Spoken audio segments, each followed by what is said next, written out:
Кстати, познакомься с моей новой напарницей. Какая прекрасная девушка. Хочется быстрее познакомиться. Хочется быстрее? Переходи на Мегафон. Оператор номер 1 по скорости интернета и покрытию. Мегафон. Все, хорош.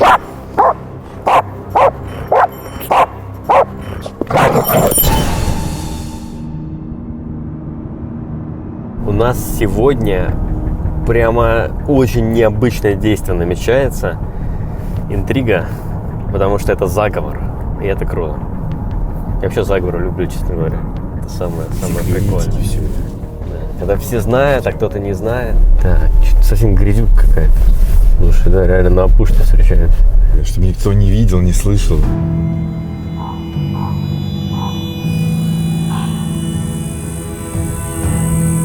Привет, Рома. Идем. А почему ты с луком? Потому что мы вас ждали и стреляли. Долго, да. Прикольно. А можно тоже пострелять? Можно. А вы, это настоящие стрелы? Настоящие стрелы и настоящий лук. Рука? Что рука? Рука.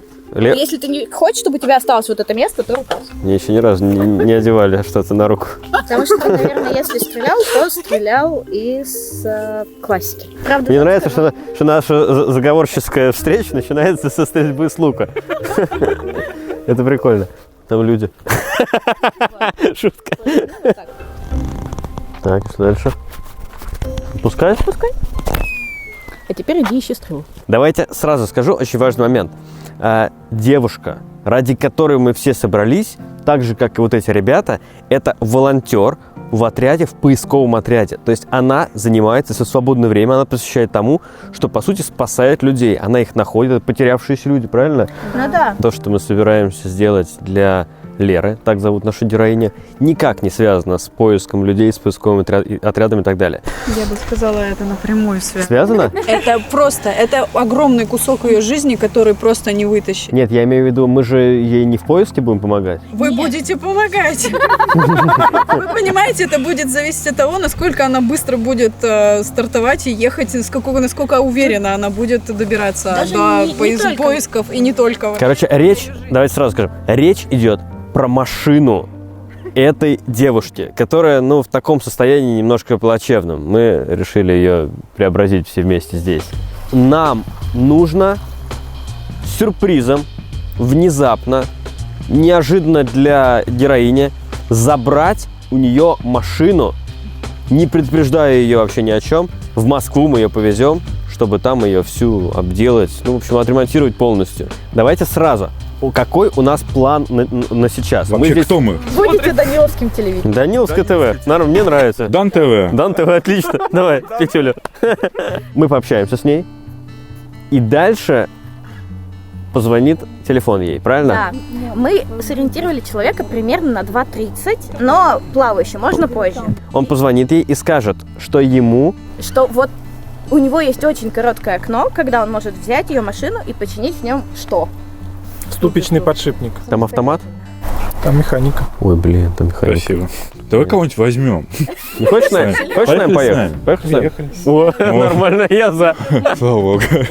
Давайте, ладно, я просто скажу, уж ладно, зрителям. Короче, я не умею водить механику. Вообще не умею совсем. Слушай, я пытался научиться. Ты же брал уроки недавно. Я даже брал уроки, и у меня не получилось. Я не умею водить механику, и прям жестко. Дима умеет, но Дима давно не водил, и поэтому... Она еще праворукая, да, по-моему? Нет? Она еще праворукая. Полный набор, там еще 50 лошадиных сил. 50. И знаешь еще какой мы ехали момент? Нельзя попасться ни на одну камеру, потому что будет фотка. Ни на одну камеру попасть нам нельзя, когда мы поедем, поэтому едем аккуратненько, с медленной скоростью. Хорошо, что у нас образовался человек, который поможет нам в перегонке машины. Поехали. Поехали, наверное, да? Надо как-то придумать заговор о заговоре. Ты думаешь, что мы едем снимать заговор, а ты на самом деле еще что-то придумал. Да, а я этого не знаю. Да, вот эта тема классная. Надо запомнить. А на самом деле ты это знаешь. Вернее, я это знаю. И насчет этого еще дальше. А как ты смотришь розыгрышем, если, допустим, я тебя разыграю? Нет. Смотри как. Нормально, адекватно, без жести. Нормально это? Плохо. Я бы хотел тебя разыграть. Подвох в каждом движении. Я бы тебя тоже хотел бы разыграть. Ну, разыграй, прикольно, я за. Но я жестко только. Ну, можно жестко. Только давай без этого, типа, приезжай завтра в 5 утра. Приезжаешь, никого нет, на телефон не отвечаешь. Да, это хорошо разыграть. Я там жду час-два. Тебя разыграли. Холод, знаешь, минус 20. А потом смс приходит. Тебя разыграли. Мы подъехали на некое место. Это опушка леса. Так. Прикольно. Уже прикольно. Клево. Ну, вот наша опушка. Ага, понял. Короче говоря, к нам подъезжает две машины. И одна из этих машин — это та самая, которая нужно будет... Вот я ее уже вижу. Вот тачка, которую нужно отреставрировать. Все, больше мы про фильм не говорим. Всем привет. Привет. Привет. Рома. Я сейчас Смотрю, да, конечно. А? Смотрю вас. Иди сюда. Так, ты нас смотришь в Ютубе, да? Ты нас знаешь. Да. Так, смотри, это очень важный момент. Твоя подруга, которая сейчас приехала, другая, на другой машине. Ну, Ничего про ней, ничего вообще про нас не говори ей. Мы здесь не по поводу поиска людей. Вообще, ладно? Вы только что чуть не спалились. Так, что-то собак много. Это еще немного. они... Это щенки. Ладно, я вам расскажу. Я очень боюсь собак вообще, в принципе. Прям реально боюсь. Прям нереально. Даже маленьких, когда они рычат. Это поисковые собаки. Первое и важнейшее требование к поисковой собаке — это отсутствие агрессии к человеку. Ни одна из этих собак не может человека... Видимо, поэтому у них очень много агрессии друг к другу. Там у той, по-моему, очень много. Да ты что, говорят тебе? Все, Это щенячьи разборки. Ё-моё. Жесть. А тебя как зовут? Лера. Лера, очень приятно, Рома. Эта съемка во всех отношениях такая, это, знаете, борьба с моей фобией какой-то. Может быть, это был твой розыгрыш надо мной, а? Ты решил победить мою фобию? Ёлки-палки, почему они это делают рядом со мной? Я правильно, что сейчас у нас будет такое действие, где вы покажете, как вообще проходят тренировки собак для поиска людей? Пока мы всех ждем, мы можем пока убегалочки поделать. Выпускать собаку, Ром, беги. Галочки поделать, это такое для меня. Но вот эта вот история, что одевать этот костюм специально, такого не делайте. Максимально дружелюбно должны к человеку. Ага, понял. Незачем человека ловить и кусать. Понял. И просто найти и полаять дружелюбно рядом. Понял. С самого щенячьего возраста этих собак так приучают, социализируют, что любой незнакомый человек — это всегда еда, игра, что-то хорошее. Еда? Ты сказал, любой человек — это всегда еда? Что у него в кармане есть еда, Я понял. которую можно заработать. Ну, сейчас вот здесь хорошо по свету. Давай прям все. Да. Так, это надо куда-нибудь в карман? К сосискам. А у тебя сосиски там? Да, конечно. Зачем? Везде сосиски. Так, и... Ну, как-то зацепи, да. Сколько конкретно вот ты времени уже занимаешься вот в поисковом отряде, вот поиском?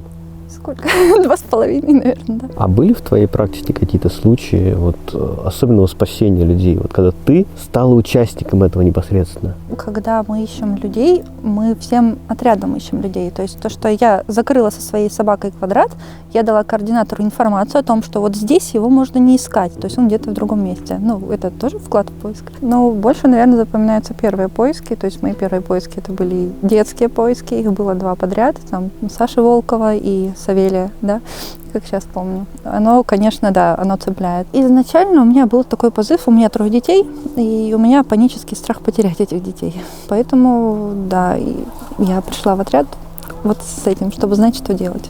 Я сначала пришла, думаю, просто научите мою собачку искать людей, потом это затягивается. Сначала 1 тренировка в неделю, потом 2 тренировки в неделю, потом 6 тренировок в неделю. Сколько времени ты сейчас вот в неделю тратишь на вот эту деятельность? Ну, 2 ПССные тренировки в неделю и 3-4 следовые тренировки в неделю. Ну, соответственно, 7.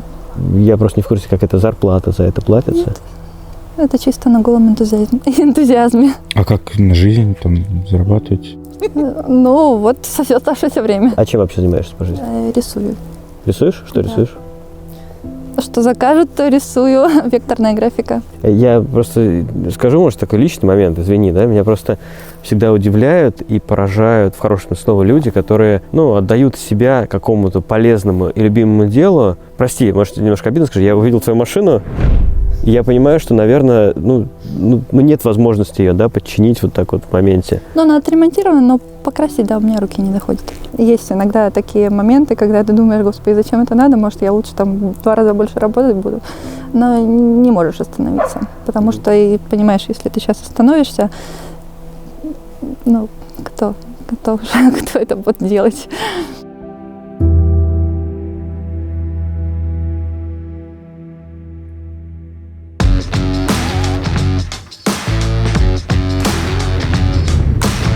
Такая вся, короче, тачка вся в стадии ремонта начатого, попытавшегося когда-то быть сделанным. Крыша ржавая. Тут вот. Фух. Ну что ж, с Лерой мы познакомились. Все, контакт состоялся. Машину мы увидели. Чуть не спалились в один момент, когда там вышла ее знакомая и нас типа узнала. Ну, вроде все ок. Вообще вот машину мы сейчас-то увидели. Теперь в голове все понимание, что если получится забрать вообще новый проект. И сколько там предстоит работы. Это сервис, это запчасти. Во всем придется разбираться.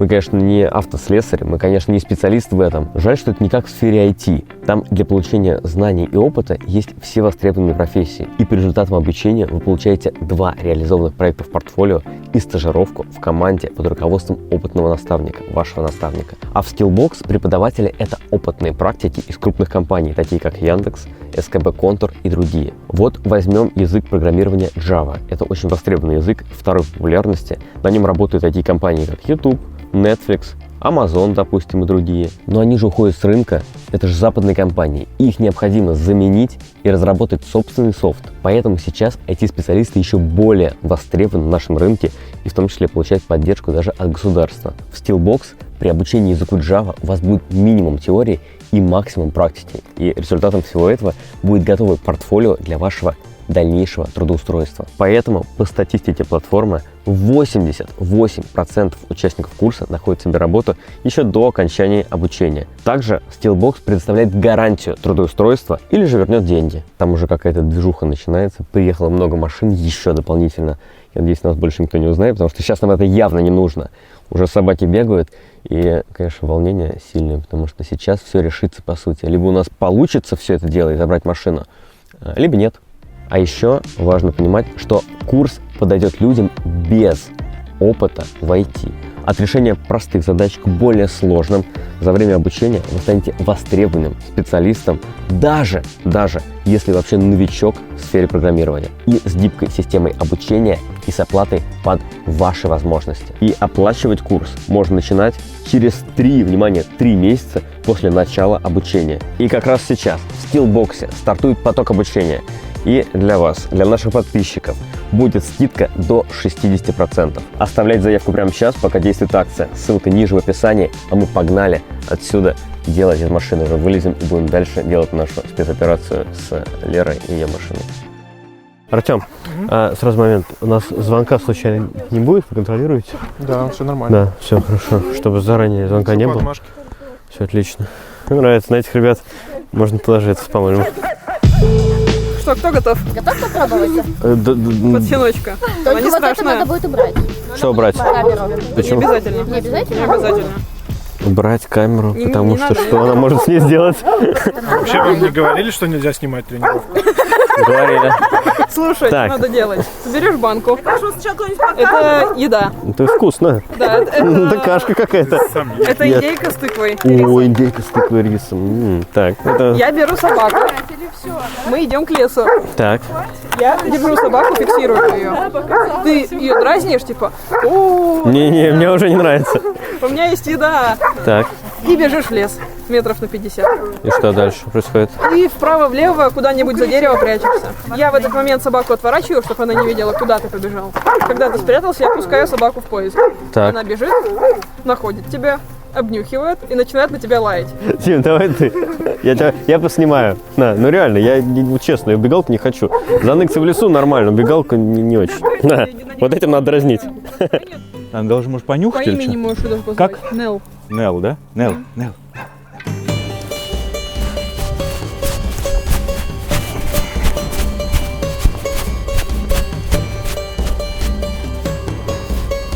Ну, вроде как спрятался, да? Всё? Нет? Далеко убежал? Он куда-то далеко, да? Не, нормально. Так, все, ага. Всё? Да, отпускай. Пока никого не вижу. Еду. Вот здесь спрятал.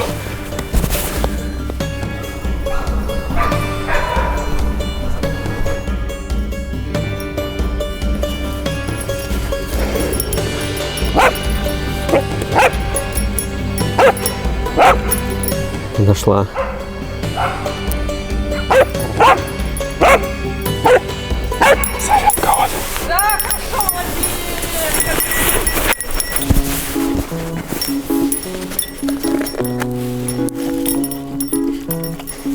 Собаку можно и нужно хвалить. Молодец.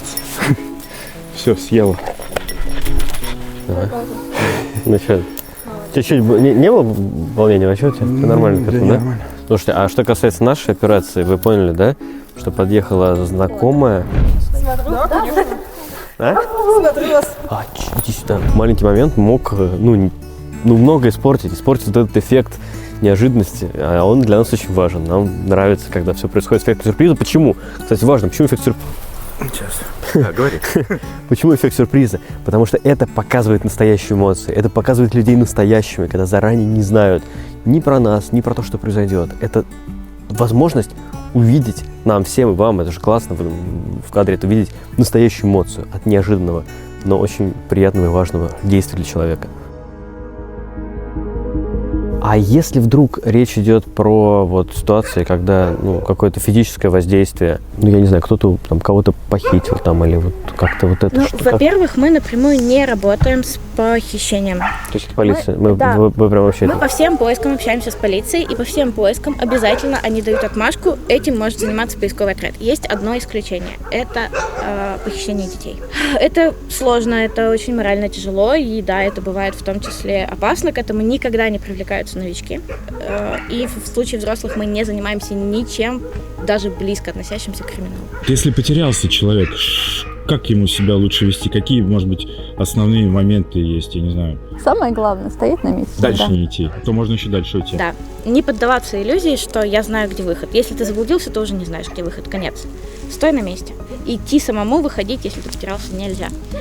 Без воды человек может достаточно долго. Хорошо, если вы видите или слышите. Есть мягкий влажный мох, есть ягоды, не ешьте те, которые не знаете, пожалуйста. Только те, которые знаете. Если вам хочется пить, есть и прочее, просто ждите, ребята. Если вы... Есть кому заметить, что вы пропали, да, родственники, друзья, знакомые, то в любом обычно случае у будут всех искать. есть, то как минимум они подадут заявление на 112, 112 передаст его в поисковые отряды придут вас искать. Но если вы будете бегать по лесу, то вас будет найти гораздо сложнее. Короче говоря, чтобы зрители понимали, когда мы с Толей общались, я дал сигнал Артему, чтобы он дал сигнал человеку, который позвонил бы Лере забрать машину. Сложная схема. Но я думаю, вам понятно. Всего лишь цепочка из двух. Вот. И Артем потом, на протяжении долгого времени, мне показывал. Да он и мне пока, я вот это не ловил. Да, сначала я думаю, что поехать, нужно куда-то ехать или что делать. А потом выяснилось, что телефон у нее в машине. То есть сейчас ей будет звонок. Прикольно. Собака-почтальон, собака-оператор. Жди. Тебя что-то Леня? Алло. Привет. Ждать. А что, тебя долго что-то? Долго чего-то? Кто? Какую машинку? Угу. Хорошо, ладно, давай. Вы говорили про ремонт машины, да, вот. Все хорошо. Что это значит? Ремонт машины.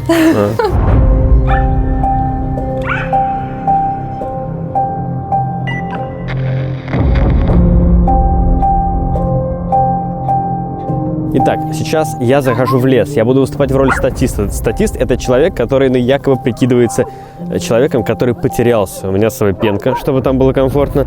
У меня с собой еда. К сожалению, не мне, а собакам. Причем я запомнил, какой контейнер, какой собаки. Ко мне по очереди будут приходить собаки. Это значит, что они меня нашли. Таким образом происходит тренировка собак, которые в дальнейшем ищут уже не статистов, а реально потерявшихся людей. Пока, Дим. Я еще, знаешь, в наших съемках еще ни разу не было такого, чтобы я уходил в лес и куда-то в неизвестность. В общем, все, я захожу в лес. Пока что меня ребята проводят. Заходим еще глубже. В принципе, если уйти левее, там есть болото. Давай не в этот раз. Ладно. Так, я здесь располагаюсь. Так, это контейнер собакам. Главное понять, какой кому. Я уже забыл, какие контейнеры, какой собаки. Вот в чем проблема. Вот это я помню, какой это овчарки. Это я тоже помню, какой. Что-то эту собаку не сильно любят. Здесь всего лишь 2 кусочка колбасы и все. Просьба хозяев Стеллы побольше ей еды давать в следующий раз. Так, это... Тут много еды, мясо какое-то. Не знаю, кому это. Я запутался в них. Ладно, разберемся. Так.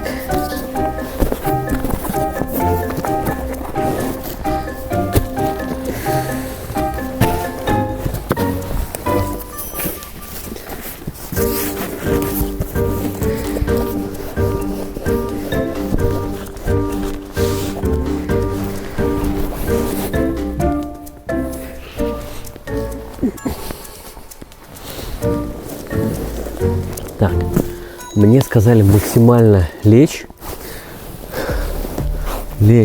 сюда, чтобы вот в это углубление, чтобы собака сразу сходу тебя не видела. Вот как мне сказали сделать. Собственно говоря, это я и делаю. Я ложусь так, чтобы меня не было видно, чтобы собака нашла меня только по запаху. Все, я в лесу. Так, ищет Рому. Прятащи.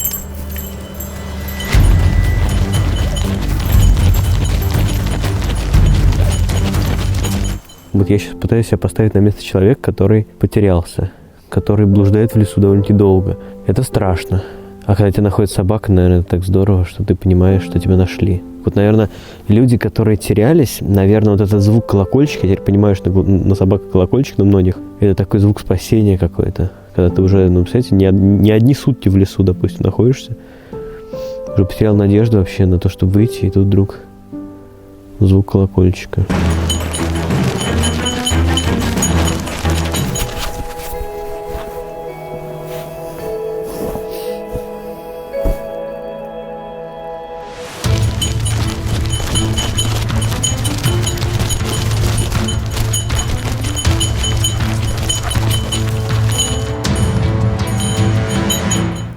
Вся моя жизнь – это вечная движуха, постоянно.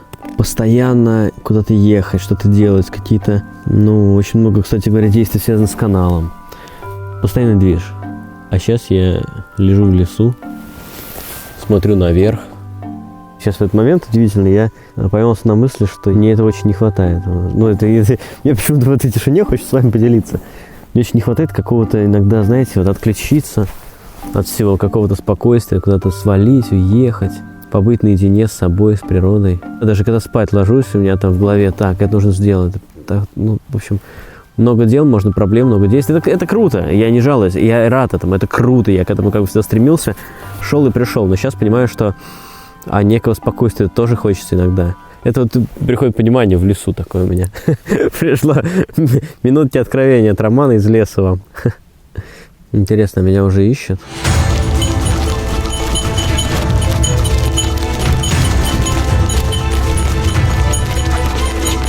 Давайте, пока я здесь лежу, поясню вам еще раз. Это выпуск о том, чтобы сделать неожиданное, приятное и важное действие для человека, которого, ну, по сути, мы не знаем, но мы вот как-то доверились тому, что рассказали ее друзья. Ну, конечно, мы собрали максимально там справки из всяких наших источников, максимально, что могли пробили информацию, все сошлось. Мы увидели, ну, честно сказать, мне эта девушка, ну, такую, как-то она мне импонирует. Вот мы с ней пообщались, и видно, во-первых, что она отдает в себя всю вот этому делу, поиску людей. Ну, и вообще, честно говоря, такая, ну, для меня была, вот мы с ней пообщались, такая приятная девчонка.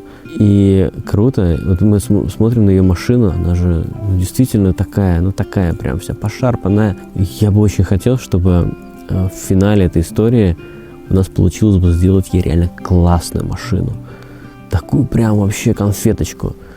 Машинка-то интересная сама по себе, модель интересная, такой прям японец. Просто так сделать внезапно что-то приятное, хорошее для человека. По-моему, это здорово.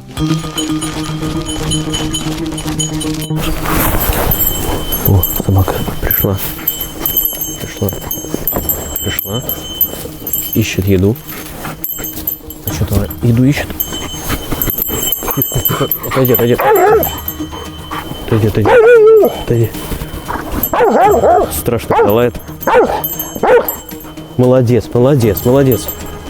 Я плохо, что ли, заныкал еду, что ли? Тихо. Это всего лишь камера.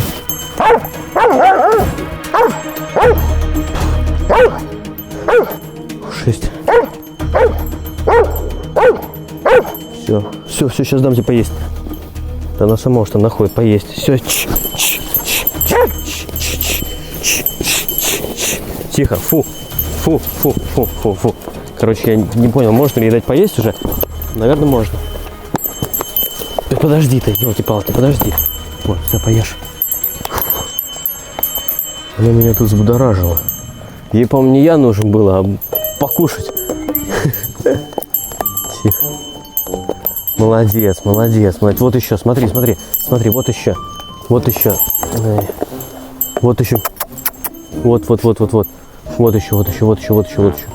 Молодец. Все, она меня нашла и убежала. А что это она убежала? Ай, ты супер собака, камера на боку, молодец. Смотри. Молодец, ты красотка. Супер. Мне только интересно, она его-то нашла или нет? Просто если она снялась по какой-то другой причине, то мне надо это знать, чтобы работать с этим потом. Собака не должна сниматься со статиста. Я запутался, какие собаки, каким собакам какую еду давать. Дальше я вообще не помню, не знаю. Прием. Артем в канале. Артем, ко мне только что прибежала собака, вот овчарка, и облаяла меня, я ей дал покушать, она убежала. Нормально все? Лучше бы было дождаться, конечно, когда придет проводник ее и похвалит. Ну, окей. Уже все. Я понял, просто она так лаяла, и она не то что лаяла, она лаяла, а потом как начала у меня из-под пенки эту, в общем, ну, чуть ли не сама, короче, она себя покормила. Поэтому я ее что-то растерялся и покормил. В следующих не буду так кормить, окей, буду ждать проводника. Да, все правильно. Следующих не корми без подтверждения проводника. А так, ну, ничего страшного, бывает. Все, когда первый раз идут статистами под собаку, абсолютно все делают вот ровно то, что сделал ты. Это нормально. Все, спасибо, лежу дальше, жду дальше других собак. Запутался в контейнерах, надеюсь, ничего страшного, если я все перепутаю. Так. Вот машина строителей, ГОСТа. Я понял, где это, да. Вот тебе туда. Вот тут автомойка, и вот тут вот первая линия гаражей. Выезжаешь куда-то от нас? Не, машину надо в ремонт. Да. Удивительно, что я лежу здесь сейчас статистом, и вот эта вот Лера, из-за которой, собственно говоря, мы сюда приехали, даже не подозревает, что я как бы не статист здесь. Ну, типа, и мы приехали снять, по сути, ролик-то не про поисковиков, мы приехали снять ролик про нее.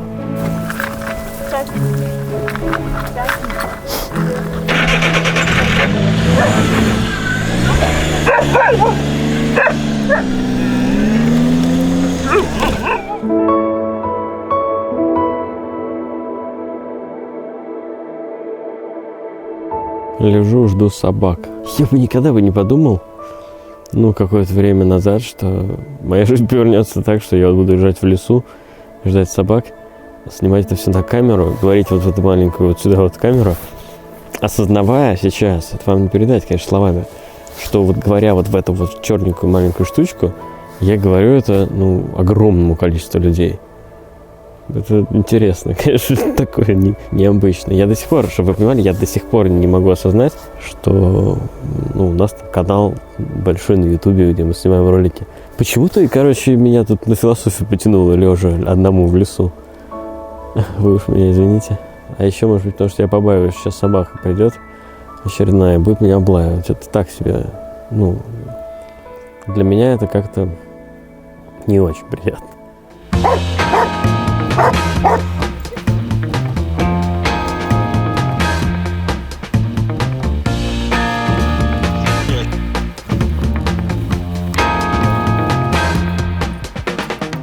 У нас есть 3 направления поисковых собак, да, это ПССные собаки, следовые собаки и ПТПшные собаки. ПСС — это обысковые собаки, как раз только то, что вы только что видели, да, то есть это собака, которая ищет любого человека в лесу. ПТПшные собаки, они работают точно так же, но они ищут погибших людей. Что такое ПТП?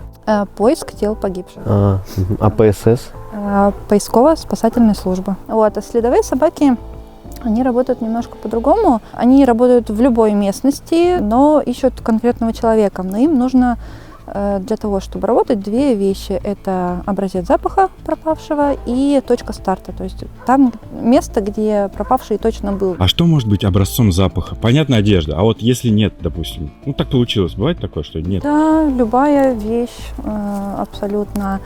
Были случаи, когда стартовали со страниц паспорта, стартовали с детских игрушек. Можно с места, где человек сидел, например.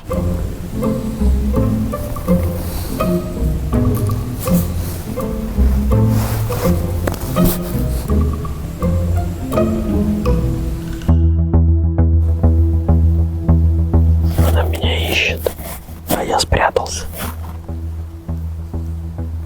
Если это вот та белая, то я ее побаиваюсь. Честно сказать. Питбуль такой какой-то. Мне стрёмно. Хорошо, что не колокольчик, иначе это неожиданно было бы совсем. Он уже близко. Он бегает. Вот уже нашла почти. Рядом. Вот дошла. Вот этот момент жестко. Хорош. Ладно. Блин, это не еда. Это жесткая собака. Я не просто так ее боялся. Ага. Все хорош. Вот ее я боялся. Все, хорош. Все. Блин, я стреманулся. Это я стреманулся. Эта собака я боюсь. Все, фу, пожалуйста. Все, хорош. О, блин. Все. Да, сейчас я тебя покормлю, подожди. Да она лютая. Чего вы ее вообще почти не кормите? У нее там 2 куска колбасы и все. Все. Поэтому она такая жесткая. Охренеть. Я прям ее... Охренеть. Но я ее испугался пипец, честно говоря. Я вообще Зато она работает в течение многих часов. 5-6 часов она спокойно работает. Вот в таком азарте 5-6 часов она работает. Это она что, там ест кого-то, да? Нет, я игрушку ей дала. Я просто, она на меня накинулась и прям вот здесь прям зубы. Ну, она клацала, лаяла прям в ухо. Жесть. А если бы вы лежали бы, то она... А я лежал. Лежали бы, совсем вам плохо было. Она попыталась бы лапами вас разбудить. Да, она пыталась, по-моему, не разбудить, она еду, по-моему, хочет больше всего, да? Иди сюда. Что, давай это все. Не бойся. Хорошо. Погладь ее, не бойся. Вот. Привет. Она тебя оближет, если ты будешь в гостях у нас или мы к тебе придем. Она очень везучая. Ну, я заметил, у меня камера, я в какой-то момент смотрю, она вся в слюнях ее. Да я, видишь, тоже я весь в слюнях вообще. Потому что с собаками ПССными работают. Прикольно. Я прям как чувствовал, что эта собака самая, такая, в общем. Короче, я испугался сильно сейчас. Не то, что я понимал, что мозгом я понимаю, что ничего не случится, но я в моменте, честно говоря, очень неприятно, когда вот эта вот собака прямо рядом с тобой, и она прям... Фу, и она где-то, она прям вот пыталась как будто что-то схватить и найти. Она очень сильная, она охренеть сильная.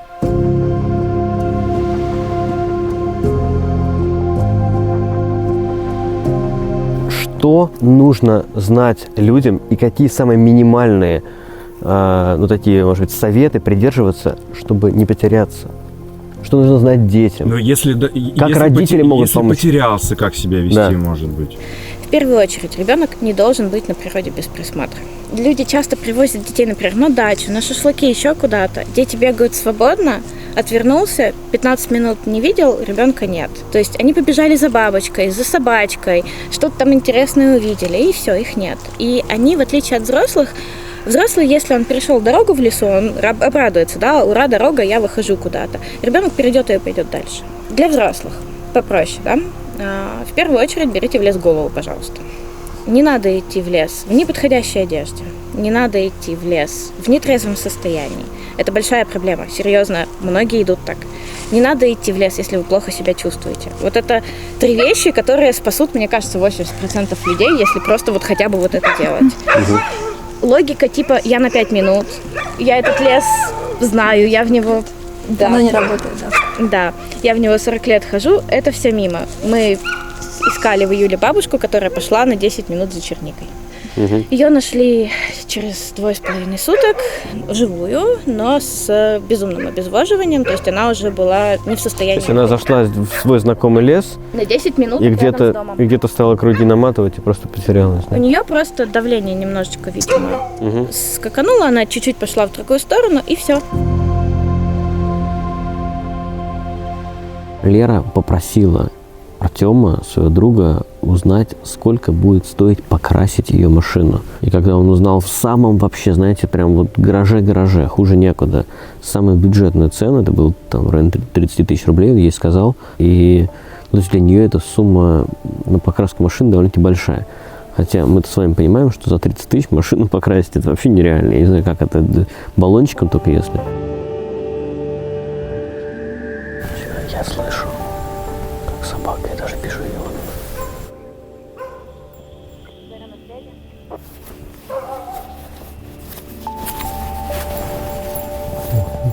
Пришла, меня увидела.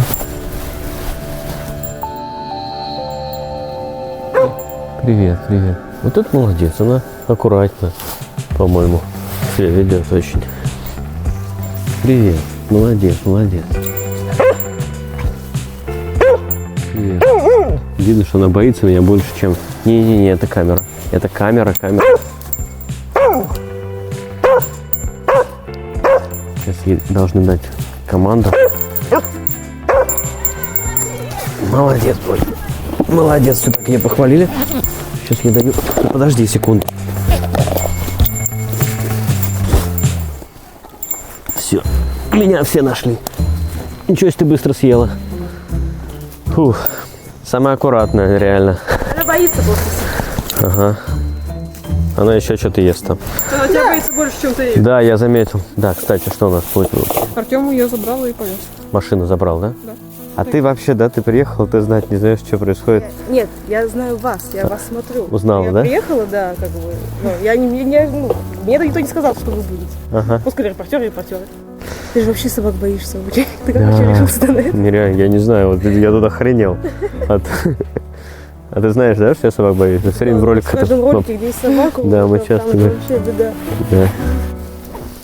Короче, это жесть. Ну, для меня лично, я весь в слюнях. Я весь грязный, потому что они очень активны были. Но самая лютая собака здесь — это ту, которую меньше всего кормят. Вот запомните вам сразу. А какой меньше всего? Короче, там был один контейнер, и в нем было всего лишь 2 вот этих кусочка сосиски. Это самая лютая собака, вот эта вот, где она в этой... Стелла, да. Вот там.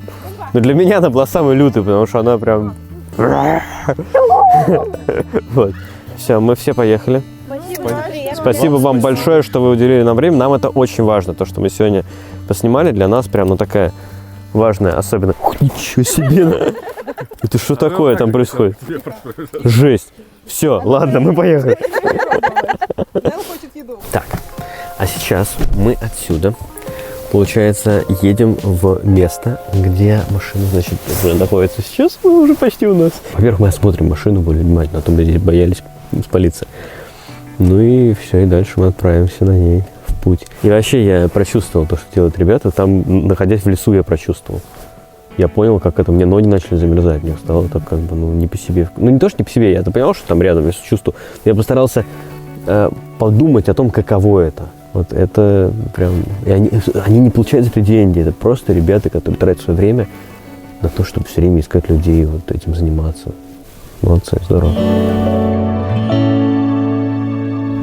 Привет. Что у нас происходит? Давайте расскажите нам, пожалуйста. Вы едете забирать всех там кинологов и Мерседес твой, да? Машину вы отвезли туда на локацию. Она в сервисе сейчас стоит? Да, я понял. Машина стоит в сервисе. Все, хорошо. Давайте, ребят, приятно было познакомиться. Пока. Короче, там он показал глазами, там ребенок. Я понял, что это ее, да, вот это. Все, я понял, это ребенок был этой вот Леры. Ну ничего такого не спросил. Да, как бы все нормально. Вообще. Да, у него такой испуганный вид был. Да, там ребенок маленький. Был бы ребенок постарше, мог бы что-то заподозрить странное, что мы вдруг зачем-то говорим про машину. И с камерами сразу. У нас столько было моментов за сегодня, когда нас могли спалить, да? Да. Ну да, могло получиться как-то не очень. Алло. Полиция обращается, Кузинов Алексей Викторович, меня зовут. Ага, здравствуйте. Да, здравствуйте. Документы на возбуждение уголовного дела. Только что мне звонили из полиции. Просто вот, чтобы вы знали, разговор, который был с ними, там был долгий разговор со следователем, вы можете посмотреть в Телеграме. Мне кажется, что это достойно вашего внимания точно. Все, мы пришли к машине.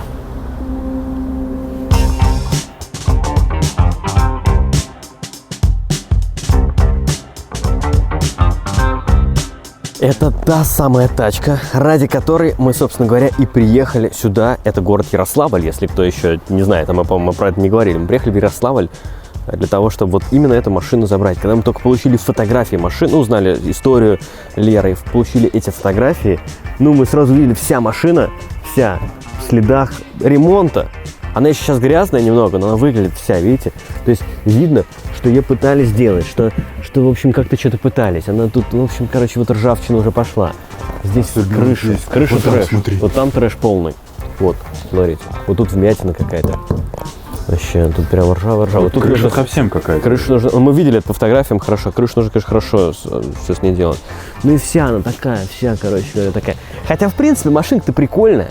Машиночка-то прикольная, что-то в ней такое есть. Лобовуха треснутая. Тоже. Она немножко грязная, конечно, косяки. Я думаю, что, конечно, ее нужно будет помыть. Давайте так, вы же видите вот эту жесть? Вы же видите, вот, я не знаю, вот эту жесть? Вот, ручка, смотрите, ручка. Типа ржавая и все какое-то вот... Это так должно быть, да? Вот это? Да, штука? Или это дверь? Ой, не знаю. Это какая-то, да, она должна быть. Я подумал, было, что это бензобак, но вряд ли. Хотя, может быть, и бензобак, смотри.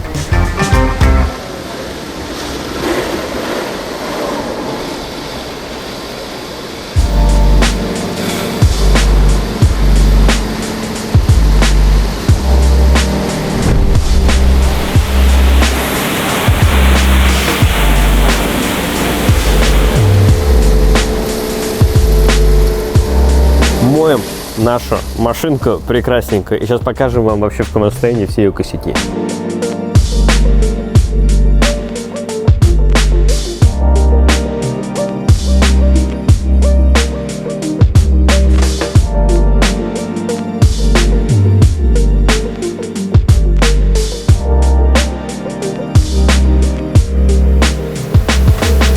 Она просто разноцветная.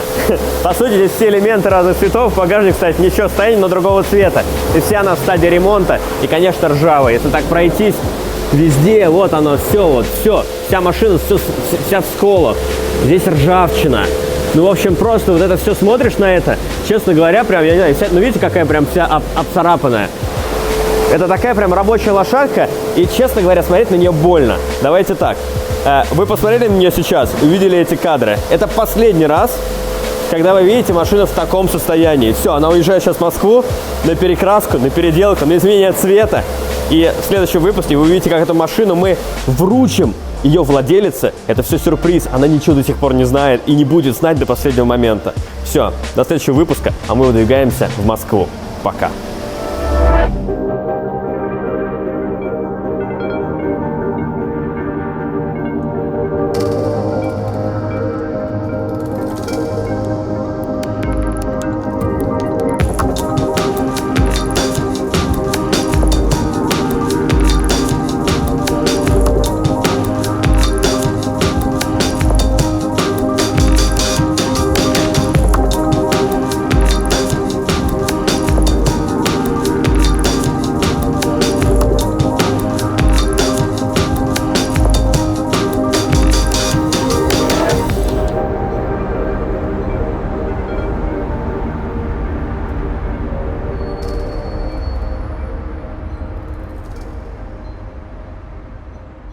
Я, с твоего позволения, могу зафиксировать вот это вот интересный позывной твой? Могу. Можешь.